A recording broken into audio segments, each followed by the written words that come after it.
Assalamualaikum warahmatullahi wabarakatuh. Perkenalkan saya Bayu Tira dari kelas A3 dengan NIM 1211111 Ini saya akan menjelaskan mengenai sistem kardiovaskular. Nah, untuk topik pembahasannya yang kedua yaitu anatomi dan fisiologi sistem kardiovaskular.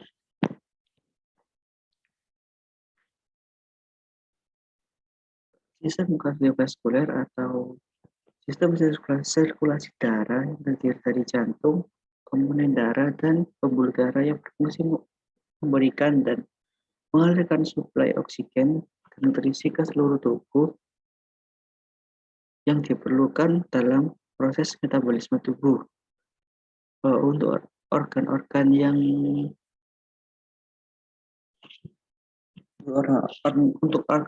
yang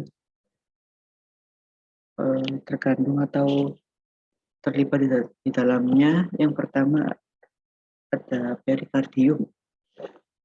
Perikardium merupakan suatu kantong fibroserus yang membungkus jantung dan terletak dalam mediastinum medius.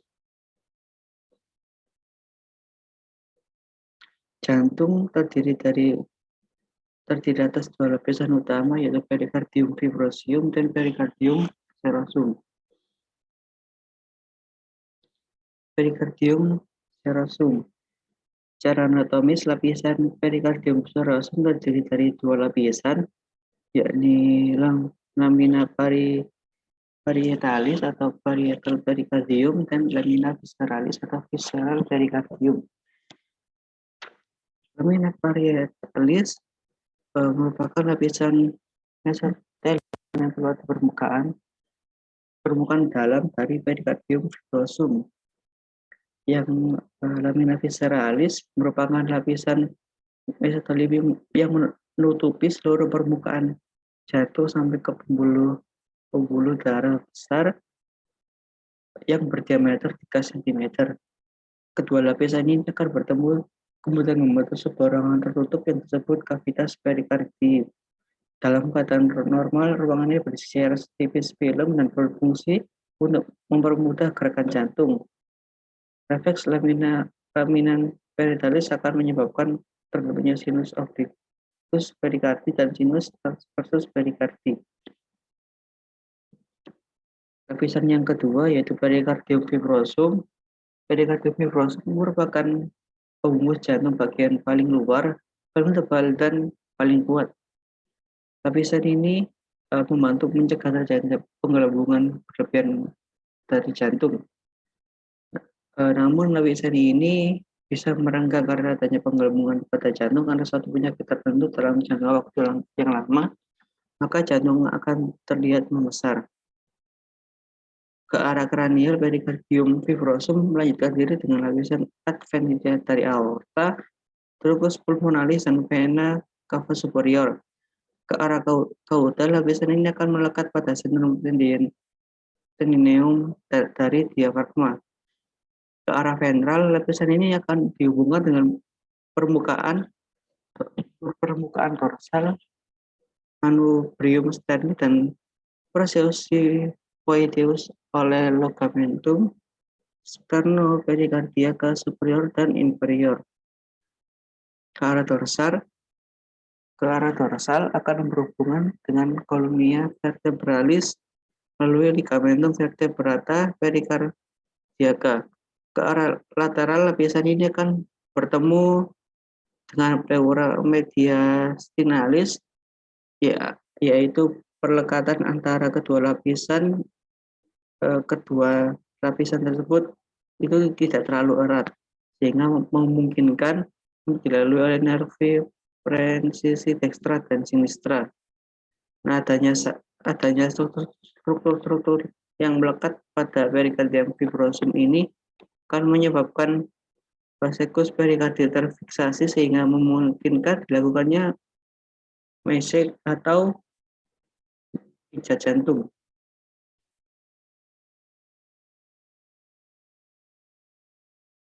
Kemudian organ kedua ada jantung. Jantung dibungkus oleh perikardium dan terletak di dalam mediastinum medius. Organ ini terbagi menjadi dua belahan oleh septum longitudinal yang berjalan oblik. Masing-masing belahan terdiri dari sebuah ruangan yang disebut atrium, yaitu ruangan yang menerima darah dari vena, dan sebuah ruangan yang disebut ventriculus, yaitu bagian yang memompa darah menuju ke arteri. Dengan demikian, maka jantung terdiri atas 4 ruangan, yaitu atrium kanan, ventrikel kiri,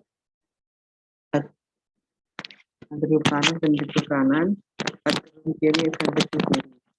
Jantung yang normal pada wanita itu bobotnya kurang dari kurang lebih 250 gram. Sedangkan pada pria itu kurang lebih 300 gram. Diameter transfernya bervariasi tergantung dalam ekspirasi atau inspirasi. Tetapi normalnya pada akhir inspirasi maksimum dan posisi keadaan berdiri 8-9 cm. Pada umumnya diameter transversa jantung normal tidak boleh lebih besar dari setengah diameter transversa toraks. Kira-kira sepertiga bagian jantung terletak di sebelah kanan dan garis median, dan 2/3 bagian sisanya terletak di sebelah kiri. Berikut berbagai permukaan jantung. Pertama ada apex cordis. Apex cordis adalah ujung dari ventrikel kiri atau ventricle sinistra. Di bagian ini dapat dilihat atau diraba denyut jantung. Letak normalnya pada ruangan interkostal kelima, kira-kira 1 jari di bagian linea medio clavicularis sinistra. Yang kedua ada basichordis. Basichordis adalah tempat keluarnya aorta dan truncus pulmonalis dari jantung serta tempat masuknya VV, cava serta VV pulmonalis ke dalam jantung. Bagian ini menghadap ke arah kraniodorsal. Basis cordis adalah garis yang menghubungkan pertengahan basis cordis ke apex cordis, yang arahnya dari kanan superior ke kiri anteroposterior. Yang ketiga ada basis superior. Basis superior atau mediastinalis cordis adalah bagian dari permukaan jantung yang terletak di inferior dan berhadapan dengan diafragma. Sebagian besar dibentuk oleh atrium kiri atau ventricle sinistra, dan sebagian kecil dibentuk atrium kanan, atrium dextra, serta ventricle kiri, ventricle sinistra. Yang keempat ada basis inferior. Basis inferior cordis adalah bagian dari jantung terletak di inferior dan berhadapan dengan diafragma. Sebagian besar dibentuk oleh ventriculus sinistra dan sebagian kecil oleh ventriculus dextra dan atrium dextra, di mana vena cava inferior membentuk tepi yang tajam dan disebut margo acutus. Dengan pertemuan basis anterior dengan basis posterior membentuk tepi yang tumpul dan disebut margo obtusus. Yang kelima ada sulcus coronarius. Sulcus coronarius atau arteria ventricularis adalah cekungan yang berjalan melingkari jantung dan memisahkan atrium dengan ventriculus. Sulcus ini dilalui oleh rambut circumflexus arteri coronia sinistra, arteri coronia dextra, sinus coronarius, vena coccyx parva, dan jaringan lemak.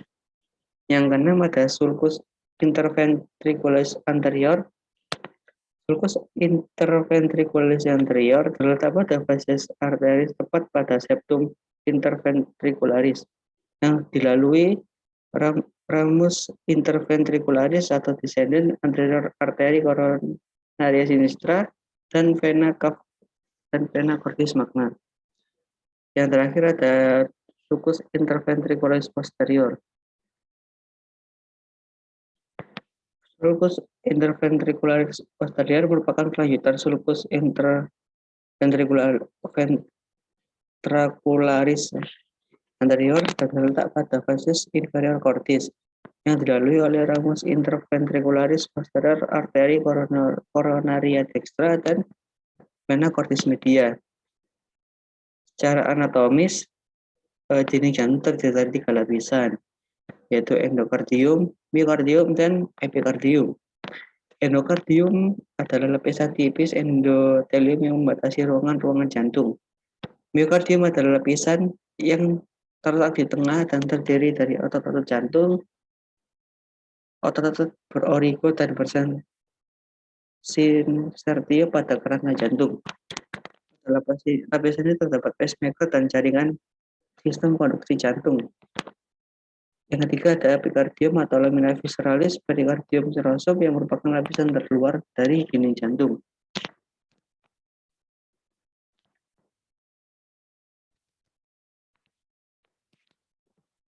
Kemudian ada ruangan-ruangan jantung.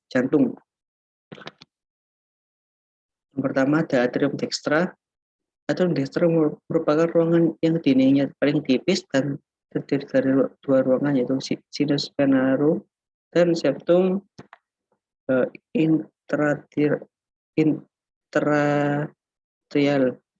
Batas kedua ruangan ini pada dinding atrium sebelah luar adalah sulcus terminalis yang pada dinding atrium sebelah dalam sesuai dengan crista terminalis. Sinus venarum atau cavarum merupakan permukaan dalam dinding ruangan yang halus secara embriologis. Sinus venarum berasal dari dextra crista terminalis, dan pada ruangan ini terdapat lubang-lubang, yaitu auricula dextra dan septum interatrial. Auricula dextra terletak sinistra dari crista terminalis, berdinding kasar oleh adanya musculi pectinati.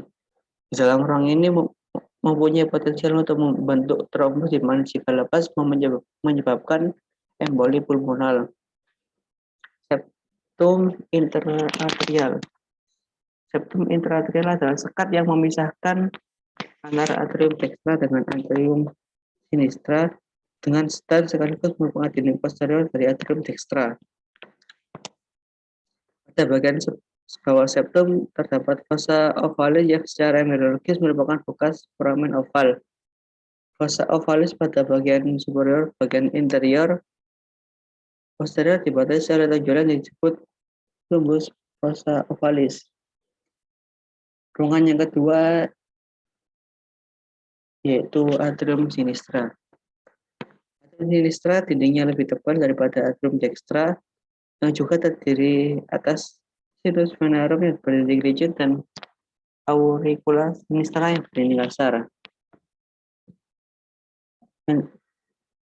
Ventriculus dextra memiliki dinding lebih tebal dari dinding atrium dextra karena crista supraventricularis, yang maka ruangan ini terbagi menjadi ventricle proper dextra dan infundibulum conus anteriosus. Ventriculus dextra letaknya ventral dari atrium dextra sehingga darah mengalir secara horizontal dari atrium dextra ke arah ventricularis dextra. Auricula sinistra memiliki dinding kasar yang merupakan tempat potensial untuk membentuk trombus dan bila lepas dapat menyebabkan emboli cerebral, renal, atau sistemik.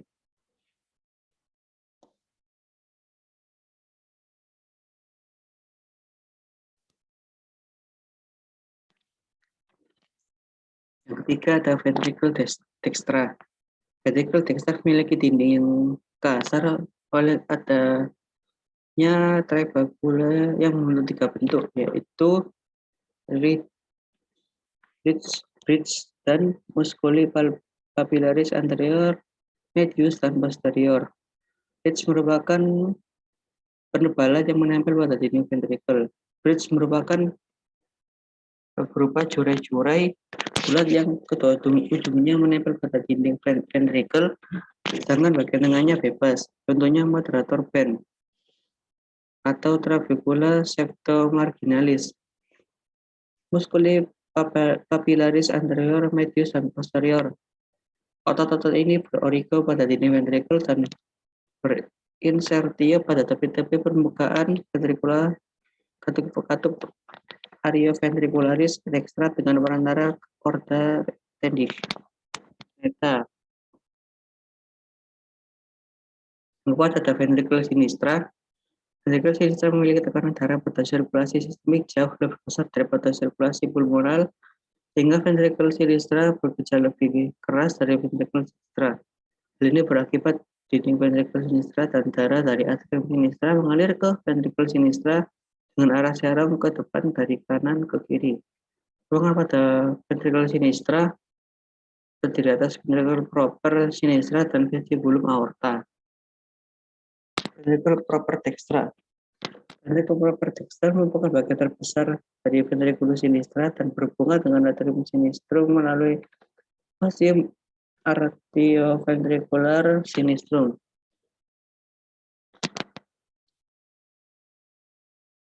Pada lubang penghubung ini terdapat katup yang disebut valva anterioventricalis sinistra yang mempunyai dua cuspis, yaitu cuspis anterior dan posterior.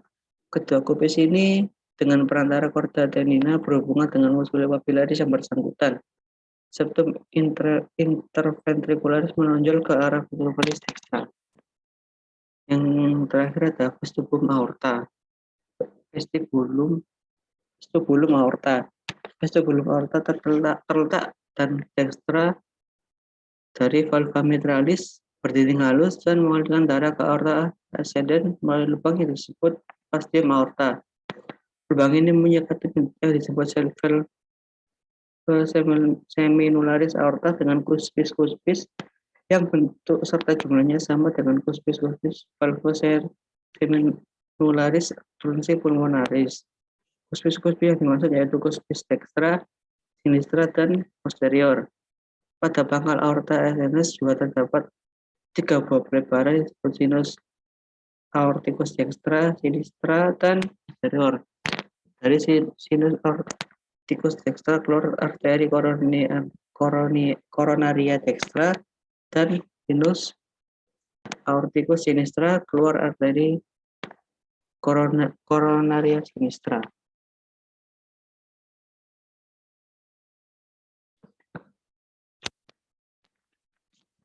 Keempat, vaskularisasi aliran coronaria dextra, arteri coronaria sinistra akan menyediakan darah yang berasal dari sinus aorticus dextra dan sinus aorticus sinistra pada jantung. Pembuluh darah ini dipersarafkan oleh saluran sensoris dan autonomi dari plexus coronarius. Yang pertama-tama mereka memberikan darah pada epikardium, kemudian sebagian besar akan memberikan darah pada miokardium. Tidak terdapat batas yang tegas dari distribusi arteri pada ventriculus dextra dan sinistra. Demikian juga besarnya daerah yang dilayani oleh kedua arteri ini yang sangat bervariasi. Sebagian besar arteri akan mengalirkan darahnya kembali yang telah terpakai melalui vena. Tetapi darah yang kembali ini dapat dialirkan melalui sinusoid miokard. Yang kedua ada arteri coronaria dextra. Arteri coronaria dextra merupakan cabang langsung aorta yang keluar dari sinus aorta dextra lebih tepatnya, kemudian berjalan di dalam sulcus coronarius di bawah auricula dextra yang mengelilingi jantung ke arah posterior. Cabang arteri coronaria dextra ada 6. Yang pertama ramus codi arteriosi untuk conus arteriosus. Yang kedua ramus nodus sinuatrialis untuk arterio dextra dan nodus SA. Ramus marginis dextra yang berjalan sepanjang tepi inferior ventriculus dextra menuju ke apex. Yang keempat ada ramus interventricularis posterior yang berjalan dalam sulcus interventricularis posterior dan Bersifat anastomis dengan ranus interventralis anterior arteri coronaria sinistra. Yang kelima ada ramus versus yang beranastomis dengan ramus circumflexus arteri coronaria sinistra. Yang terakhir ada ramus nodi antriventricularis untuk avenoides nodes.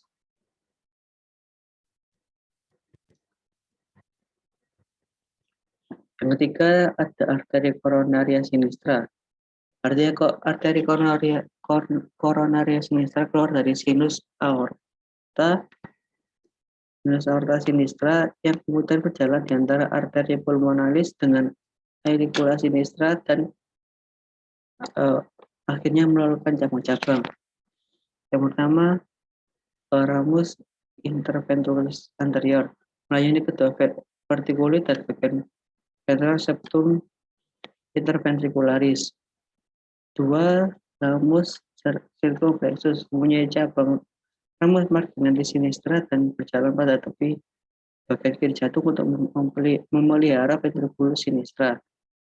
Ramus nodi sinuartialis dan yang akhir adalah ramus nodi anterioventricularis. Yang keempat ada aliran vena. Pada jalannya vena cordis umumnya sama dengan arteri-arteri. Hanya saja pada vena berjalan lebih superficial. Bagian besar vena cordis bermuara ke dalam sinus coronarius yang terletak pada sulcus anterioventricularis di permukaan posterior jantung. Dari tempat inilah darah dialirkan ke dalam atrium dextra. Vena cordis bermuara ke sinus coronarius yaitu vena cordis magan yang berjalan pada sulcus interventricularis anterior. Yang kedua, vena cordis media yang berjalan pada sulcus interventricularis posterior. Yang ketiga, vena cordis parva yang berjalan pada sulcus coronarius yang dilalui oleh ramus marginalis arteria coronaria dextra dan bagian akhir arteria coronaria dextra. Yang keempat, ada vena cordis posterior ventriculis sinistra yang terletak pada dinding posterior ventriculus sinistra. Yang lima ada vena cordis oblique marshalli yang terletak pada dinding posterior atrium sinistra.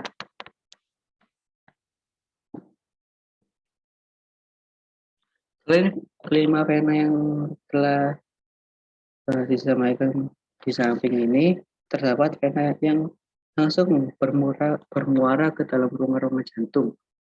Itu yang pertama ada V cordis anterior berupa vena kecil-kecil pada dinding anterior ventriculus dextra dan bermuara langsung pada atrium dextra. Yang kedua ada V cordis minim TVC misalnya pada dinding jantung dan bermuara ke dalam rongga jantung melalui vena venarum minimarum.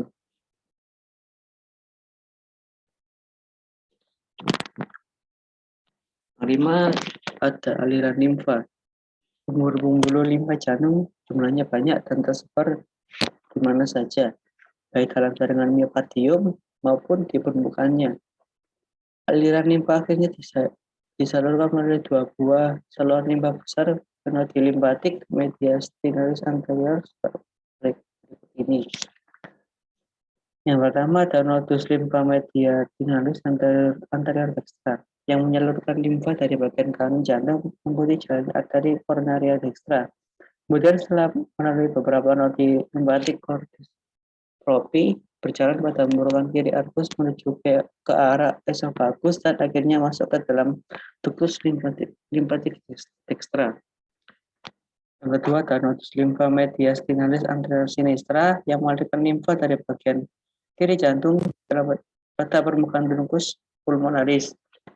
Kemudian berjalan di antara bifurkasi ductus pulmonalis dengan arcus aorta menuju ke permukaan posterior arcus aorta. Nah, kelenjar ini akhirnya bermuara ke dalam ductus thoracisus.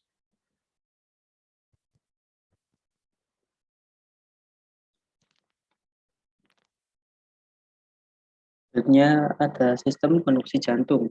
Sistem konduksi jantung diatur oleh suatu sistem yang terdiri atas serbu jantung yang khusus dikembangkan untuk dapat melanjutkan impuls-impuls yang menggabungkan pemacu jantung atau pacemaker dengan otot miokardium. Pacemaker pada atrium berirama lebih cepat dari pacemaker pada ventriculus, tetapi pada jantung berlaku hukum bahwa yang berperan adalah pacemaker dengan irama paling cepat. Bila terjadi gangguan pada sistem konduksi, maka atrium dan ventrikel akan tetap berdenyut, tetapi dengan kecepatan yang berlainan. Jadi sistem konduksi pada jantung akan mengatur kecepatan, irama, serta kekuatan denyut jantung. Sistem ini sangat peka terhadap rangsangan kimiawi, misalnya perubahan pH kadar kalium dalam darah. Sistem konduksi jantung terdiri atas nodus sinusoidalis, SA node, nodus atrioventricularis atau AV node, fasciculus anteroventricularis, crus dextra, et sinistra, dan plexus subendokardial, serta intramyokardial dari Purkinje.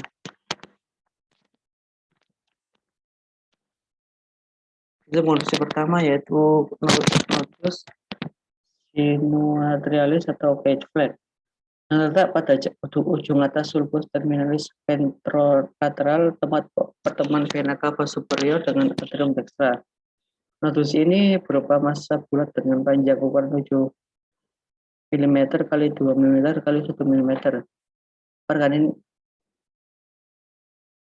Sistem ini mendapat darah dari rami nodus sinuatrialis yang merupakan cabang dari arteri coronaria dextra et sinistra. Nodus ini mengandung serabut-serabut otot jantung khusus yang kemudian menunjukkan diri pada serabut otot jantung atrial di sekitar nodus itu. Yang kedua adalah nodus atrioventricularis tawara yang ukurannya lebih kecil dari modus sesta dan terletak subendokardial pada lantai atrium dextra dekat septum interatrial medial dari ostium sinus coronarius di atas cuspis medialis valva tricuspidalis. Terdiri atas anyaman-anyaman serabut-serabut otot jantung khusus yang pada ujung atas nodus ini melanjutkan diri ke serabut-serabut otot miokardium material dan berhubungan dengan serabut-serabut beberapa tractus internodalis. Pada ujung bawah AV, serabut-serabutnya akan berubah dan membentuk sebuah vesiculus atrioventricularis. Vesiculus atrioventricularis atau AV bundle of His terdiri atas serabut otot jantung khusus dan berjalan melalui tepi dorsal membranacea untuk menuju ke apex pars muscularis septum interventricularis.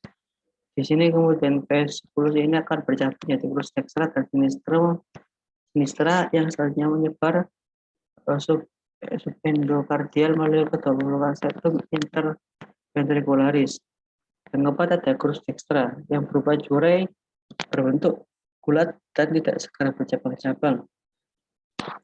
Ia baru bercabang pada tempat yang agak jauh dari permulaannya dan salah satu cabangnya akan masuk ke dalam moderator vein, muscus papillaris anterior dan dinding ventriculis dextra. Kelima ada crus sinistra yang berupa jurai yang lebih pipih dan berjalan menyusuri permukaan sebelah kiri septum interventricular menuju ke musculi papillaris dan apex cordis.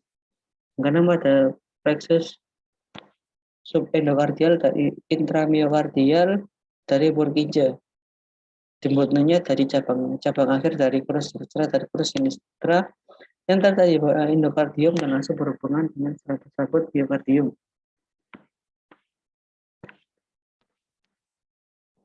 Kemudian ada saraf jantung. Persarafan atau ekstensi pada jantung dilakukan oleh sistem saraf otonom terdiri dari sistem simpatis dan parasimpatis.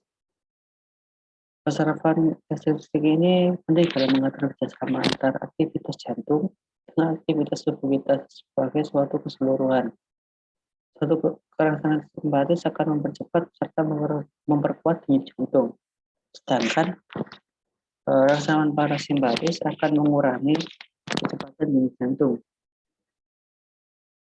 Sabot-sabot simpatis memiliki sifat mempercepat kontraksi jantung atau kardius akselerator, melebarkan AA, koronaria atau vasodilatasi, dan menyatukan rasa nyeri jantung. Komponen-komponen nervus simpatis ada sebagai berikut.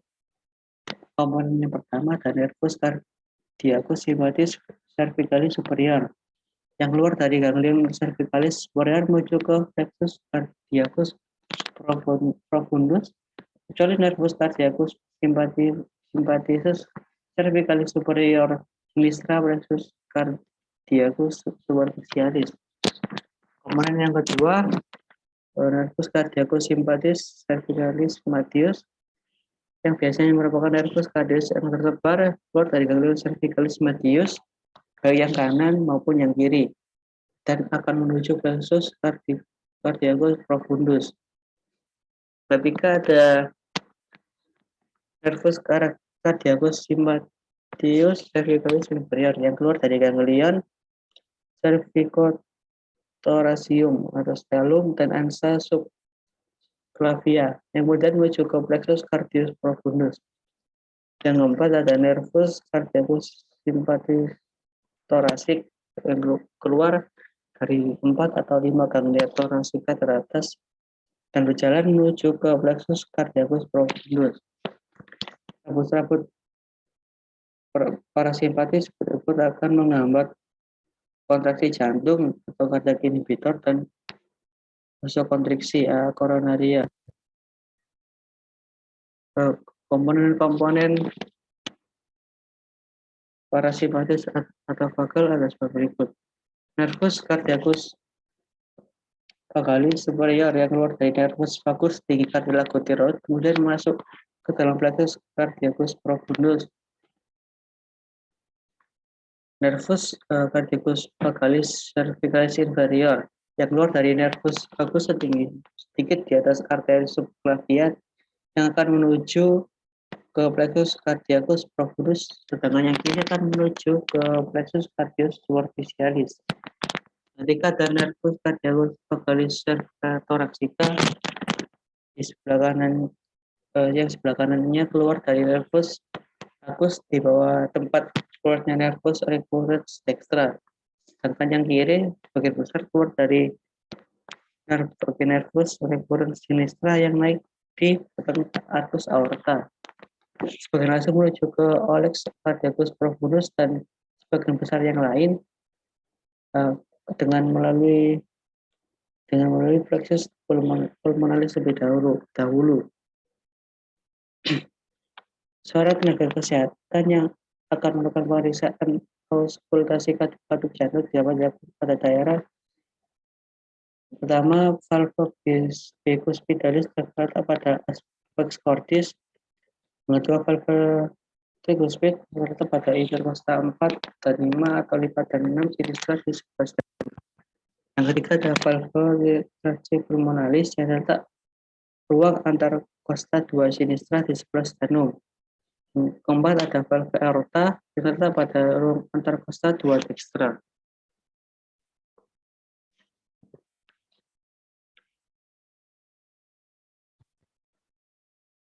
Karena sistem kardiovaskular tidak membahas mengenai jantung saja, tetapi sistem peredaran darah. Maka ini tentunya akan membahas mengenai peredaran darah. Pada tubuh manusia dikenal ada beberapa sistem sirkulasi antara sirkulasi sistemik, sirkulasi pulmonal, sirkulasi oral, sirkulasi renal, dan sirkulasi cerebral. Terus ini Kontraksi jantung disebut sistole dan relaksasi jantung disebut diastole. Bila ventrikel kiri diisi darah, maka ia akan mulai berkontraksi. Kenaikan karena darah dalam ventrikel akan menyebabkan valve atrioventricularis bergerak menutup dan getaran akibat katup. Ini akan menyebabkan suara jantung satu. Nah, selama fase kenaikan, tekanan intraventrikular valvula atrioventriculis tetap menutup dan dijaga agar tidak membuka ke arah atrium oleh kontraksi muskulopapilaris. Pada saat ini ketupat pada aorta dan truncus pulmonaris terbuka, sehingga darah mengalir dari kedua pembuluh darah ini. Akibatnya valve aorta dan valve truncus pulmonaris akan menutup dan getaran akibat penutupan kedua valve ini menyebabkan suara jantung kedua. Penurunan tekanan intraventricularis ini menyebabkan terbukanya valve atrium sehingga darah akan mengalir dari atrium ke ventricle. Dari saya apabila ada kurangnya, mohon maaf.